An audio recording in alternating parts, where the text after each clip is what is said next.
LL Cool J would beat him because we went through the mock verses, and I mean those LL Cool J records that are top notch are very difficult to beat. I don't They're think Jay tens. has anything for Rock the Bells. I don't think he has any. Honestly, man, I think that Cool the J's 10. lounging. I think the lounging remix is better than Hard Knock Life. And people go Mike. on and on about Hard Knock Life like it's the pinnacle Jay Z record. I Okay, think so Lounging, which ain't even a top five LL record, is better than Hard Knock Life. Mike, Lounging for me is a better like single and hit record and more classic single and hit wise than almost all of Jay Z's released singles except for maybe 3 or 4. On LL side, that song would probably fall somewhere between 8 to 12, Mike. No, for real. For real. Eh, That's not no slight. That's just like what it is. Because Mike, I told you, it's like when I was going through LL stuff, I was like, no, LL's like 10 records. They're like 10, Mike. They're like tens on everything. It's like, no, it's classic. The beat's great. He's great. Voice, Yeah. delivery. You know the words. You remember where you were when you first heard it. It stayed with you. It still sounds timeless. Like his 10 records are tens. People say I'm bugging. Charboro says LL not beating Jay with anything from his catalog past 95. He really doesn't have to Mike, go he past doesn't have to 95. go. Mike, he can use everything from 85 to 95 and beat. And I'll tell you this, nothing past '03 from Jay is going to beat anything from Yeah. LL's catalog. Here's what I mean about how LL's tens are tens across the board. Mike, Doing It came out in 95. Big Pimpin' came out in 99. Which one of those records sounds dated to you? Which one of those records sound classic to you? No, that's real. That's Yeah. real. Yeah, Doing It's a classic. And Doing It is considered to be LL at the end of his prime. Big Pimpin' is Jay at the peak of his powers. Somebody just said, the chat's going crazy, but somebody just said the Best of Me remix, Jay's versus the Lounging remix. Again, I can't get out of my head that Still is not better a than Camp Lounging. Low verse. You know what I mean? But Mike, it's still not better than Lounging. It's Like even not. if you were like put it Y'all on. think I'm tripping? I mean, I'm seeing I think people you in here tripping, all Mike. over the place. I Mike, don't know, man. I'm a trip with you today, then, because they tripping. It's like no, Mike. Because here's the thing: we talking about lounging. So people, what's the record people just brought up for Jay? They said the Best of Me with Maya, and I think the other one. I think the one they say I'm bugging about is Hard Okay, Knock Life. the best of me. Okay, Mike. I Need Love versus Best of Me Part Two. Okay, there we go, Mike. Let's see. No. Right, that's what I'm saying. Like, don't do that. That's what I'm saying. We talking about LL's back into his 10. We talking about Jay's high level stuff. That's why. And we're not even talking about Jingling Baby and stuff like that. You got none for Jingling Baby, Mike. You don't got none for Jingling Baby or Rock the Bells. Yeah, I think that just the time period and how groundbreaking these records are, It's hard to beat. it's hard to beat. And I'm not saying that again, Jay doesn't have the skill set to this ain't even about Jay's skill set. I think the fact that the way his records were made and how timely they were affected the timelessness. It doesn't get much more timeless than LL. The only person that gets more timeless than that is like a Slick Rick or something. Like you Or said, Mike, you or can't. no. How about this? Snoop shit is just as timeless as LL. Slick Rick's right there, Mike. Yeah. How about this, Mike? Let's just switch it right quick. Let me show you how classic LL shit is. Mike, Rock the Bells or The World Is Yours by Nas. I mean, yeah, it's hard to even do. Obviously, Rock the Bells is gonna win that round. Not That's what when I'm we're not saying. even talking That's about The what's World the Is better Yours by song. Nas. That's what I'm saying. You ain't beating some of And this see, shit. my favorite Jay Z record is Dead Presidents 2. You can't put that up against a LL record. It just doesn't mean as much, unfortunately. Oh, it don't, Mike. It doesn't. It doesn't. In y'all Mike, opinion, and I want to ask the people in the chat Mike. because we got 203 people in the room right now. That's What do what's up. y'all think? That means people at the crib chilling. Happy holidays. What do y'all think is Jay-Z's most groundbreaking song? And we talking about groundbreaking song, like we're talking about like a Rock the Bells, like Mike, we're talking how about a about this? Paid in Full. We're No, talking, you know what I Mike. mean? Mike, this is what I'm about to say. Mama Said Knock You Out is going to beat almost all of Jay's singles. I want to know what say you, Coop? What is Jay-Z's most groundbreaking song? Mike, Hard Knock Life is the song that changed everything. He went from a gold, borderline platinum-ish artist to a dude who sold 5 million records. So It can I get changed up on things for him, but did it Hard change Knock the Life or game? can I get up? Mike, he doesn't have a game-changing single. He came out in 1996 with Big and Nas like had released Ready to Die and Illmatic a couple years before. You can't break no ground in that. What ground is there to break? I'm seeing Hard Knock Life. I'm seeing Hard Knock Life. I see That's 22 what I'm saying, Mike. twos. I'm Play seeing Hard Knock Dead Life Pre- against Rock the Bells, Mike. Jingling Baby. Like, no. Okay, I think everybody is kind of like on the Hard Knock Life thing when That it was the comes to game changer, Jay-Z's Mike. most groundbreaking record. Yeah. David Lewis says he doesn't have one groundbreaking record. Hold on. Yeah, no groundbreaking. Unknown Name says you don't know. We got Meet the Parents. We got PSA. I think these are personal favorites. 99 Problems, Hard Knock Life, Ain't No Nigga. Groundbreaking joints is Hard Knock Life. Okay, so if Hard Knock Life is the groundbreaking joint for Jay, where does that rank when it comes to the groundbreaking songs for hip hop, period? Not high, Mike. It's not even top 25. It might not be top 50. It's not, Mike. It's not more groundbreaking than Eric B. as president or Cream. Well, let's go with his peers. Let's go with people in his class, I guess. Mike, I just said nothing but a G thing and Cream. That's Wu-Tang and Snoop. When this nigga come out? Yeah, that's hard. I don't know, man. That's why I'm saying Mike, LL Juicy by the Notorious B.I.G. Which epic Tupac record am I going to name? Like, is it Dear Mama? Is it I would say Dear Mama. Is it Keep Your Head Up? Is it I Get Around? Mike, there are so many epic Tupac records to choose from that are groundbreaking. Which groundbreaking Tupac record are we going to choose? You know, I'll say this. And since Mike, you I said found out that. something today. Mike, I want to say something. I found out something today. My daughter is a Tupac fan. She was like, you never play any Tupac when I'm in the car. I was like, well, we can change that shit right now. Right. No, Tupac spans generations that weren't even around for his material. Like what he got that's gonna even make you feel or think on a level of the single, like I ain't mad at you. You feel what I'm saying? That's one of those things that's on the back end of Pop's classic stuff. He don't even have something for the people in his stratosphere, Mike.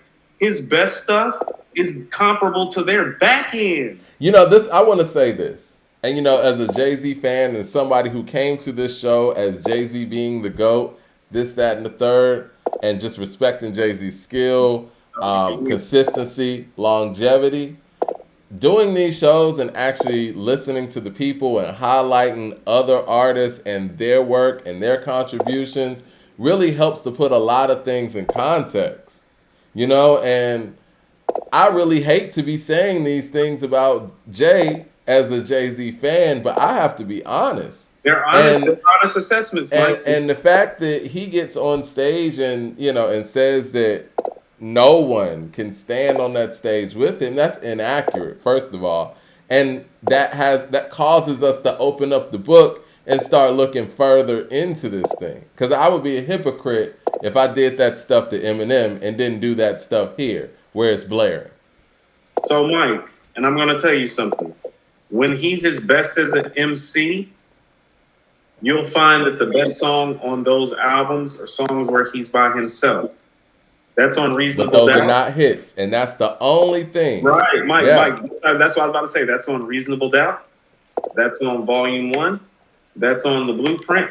That's on the Black Album. He's the best. That's on American Gangster, too. Because he didn't have a lot of collaborations on there. Now, Mike, if you actually go to those albums, you'll find that none of those albums really contain his biggest hits. No. He will tell you himself that Reasonable Doubt's his best album. And I agree with him. Mike, there's not, like, I know a lot of people think The Blueprint is better. You don't know what you're talking about. Like, I think The Blueprint is easier to digest. I think that it is. The Blueprint is sonically better, I think, you know, on a production level. But Mike, as an MC, it's not even close. Mike, his groundbreaking moment is really the fact that Reasonable Doubt became what it did because, like I said, Mike, nobody had talked about the hustling game like that in that detail. Mike, when I heard it when I was a teenager, I was like, this nigga going to jail. I'm gonna repeat that. I was like, this nigga going to jail. I was like, he talking real reckless on the mic about like all this shit. You know what I'm saying? Because you had never heard somebody examine it with the detail like that. Like from the jump, Mike, all the songs, Mike, are examinations of the hustling game. Like nobody did an examination of the hustling game. And he put it together in a format where it was just enough radio play or friendly enough records, not hits, but friendly enough. Ain't no nigga feeling it, can't knock the hustle.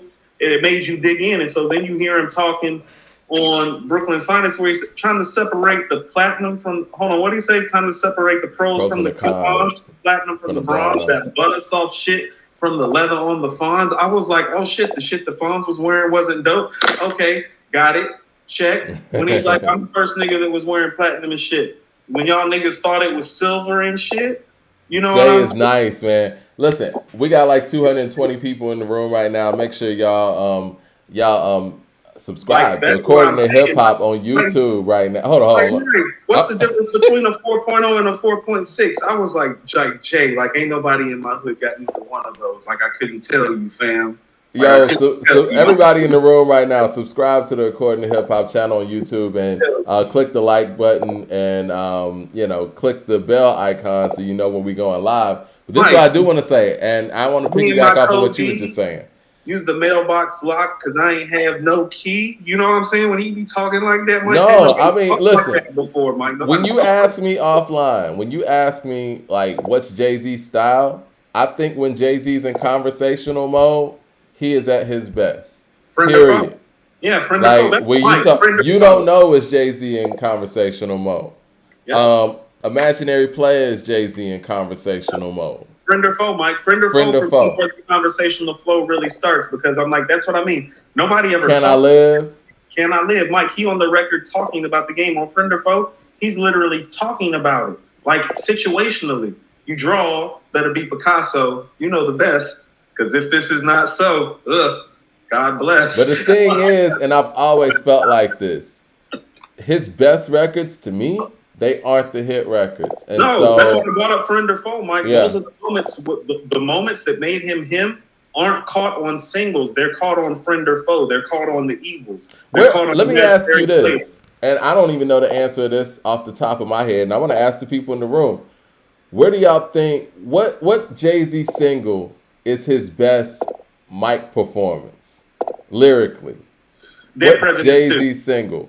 Well, I ain't counting those. I'm talking about banger type single. Yeah, President's 2 counts, Mike. Okay, let me do this. Volume 2 on, because that's when you said that he took off, right? That's when his singles changed after Hard Knock Life on. So Volume 2 on, lyrically, what is his best single? Lyrically? If we're talking performance-wise, Mike, it's probably the verse on Do It Again. If we're just talking about... I love that verse. The verse on Do It Again is special. But, Mike, I only feel like that's just because he heard Beans on the record and it's like, well, damn. I love that verse. That verse is vicious. Mike, those are 2 10s. That's what I'm saying. It's like, well, Beans just laid a perfect verse down, so your turn. I liked his mic performance on Rock Boys, on the Rock Boys. I think he did his thing on there. That's not up to par with... But it's not, it's not. How the fuck you gonna talk about them C's on my hill when we just cop them things, homie, the chromey wheels. Both arms chunky, the sleeves all chill. Any given time, 100 G's in your grill. Don't talk to me about them C's got skills.